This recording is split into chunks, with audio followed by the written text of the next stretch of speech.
എന്നിട്ടൊന്ന് നോക്കിയാ നിങ്ങള് ഫുള്ള് മണ്ണും കട്ടോണ്ട് ഉണ്ടാക്കിയ വീടാട്ടോ. അപ്പളേ 50 വർഷക്കാലം പഴക്കമുള്ള ഒരു വീട് പൊളിക്കാൻ വേണ്ടി വന്നാട്ടെ നമ്മള്.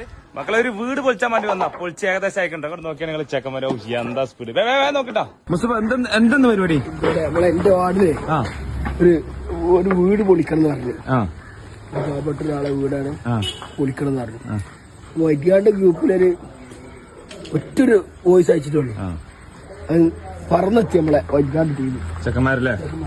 അപ്പൊ സംഭവം നടക്കുന്നത് നമ്മളെ പെരുളൂർ പഞ്ചായത്തിലെ 4ാം വാർഡിലാട്ടോ. ആരെ നമ്മളെ മുസ്തഫാന്റെ വാർഡിൽ. പെരുളൂർ പഞ്ചായത്തിലെ വൈറ്റാന്റെ കുട്ടികളാണ് ഈ വീട് പൊളിക്കാൻ വന്നിട്ടുള്ളത്. അങ്ങോട്ട് നോക്കിയാൽ നിങ്ങൾ ഓല് ഏറ്റെടുത്ത പണി അത് കറക്റ്റ് ആയിട്ട് നടത്തിട്ടോ. അപ്പൊ രാവിലെ 7 മണിക്ക് തുടങ്ങിയിട്ടോ നമ്മളെ പണി. ഇപ്പൊ സമയം ഏകദേശം 8 മണിക്കണേ. അപ്പോഴാണ് പാത്രത്തിൽ നിറച്ചും പഴംപൊരും ചായ അങ്ങോട്ട് വന്നത്. എന്നാ പിന്നെ ബാക്കി അതങ്ങോട്ട് കുടിച്ചിട്ട് തുടങ്ങാന്ന് വിചാരിച്ചു എല്ലാവരും അങ്ങോട്ട് ഇറങ്ങി ചായ കുടിച്ചാൽ. അങ്ങനെ ഏകദേശം ഓടങ്ങോട്ട് ഇറക്കി കഴിഞ്ഞ് ഇതൊക്കെ പട്ടിക്കും കൗക്കോലൊക്കെ എടുക്കണം. അതിനെന്താ ആണിപ്പാരറ്റി നമ്മള് ലുക്കുമാനും അമീർക്കും. ലുക്കുമാൻ വന്നാ ലുക്ക് മാറുന്ന് പറഞ്ഞ പോലെ തന്നെ അങ്ങോട്ട് നോക്കി പൊളി അങ്ങോട്ട് തുടങ്ങിട്ടോ. അങ്ങനെ വർക്ക് ഇങ്ങനെ നടന്നുകൊണ്ടിരിക്കുന്നതിന്റെ ഇടയിലാണ് നമ്മളെ വൈറ്റുകാരന്റെ കോർഡിനേറ്റർ റഫീഖ് സാഹിബ് എന്നത്. ഏത് 1ാം വാർഡിലെ നമ്മളെ ക്യാപ്റ്റൻ അസർഫലി ചിരിച്ചു നോക്കിയാണ് സംഭവം. നമ്മളെ വർക്ക് ഏകദേശം കഴിയാനായിരിക്കണം. അതാണ് ആ ചെറിട്ടോ. പട്ടിക്കും കൗക്കോലൊക്കെ കഴിഞ്ഞതാ വാതിൽക്കട്ടിലും ജനാൽക്കട്ടിലൊക്കെ എടുത്തുവെച്ചോടുത്തിട്ടോ. ഈ കോലത്തിലായിട്ടുണ്ട് കേട്ടോ. അപ്പൊ ഓല് പറഞ്ഞ് ഇങ്ങോട്ട് പോന്നോളി ചായ കുടിച്ചാന് ബാക്കി JCB അങ്ങോട്ട് നോക്കിക്കോളൂ. നല്ല അടിപൊളി പൂളിയും ബീഫ് ഇട്ടോ.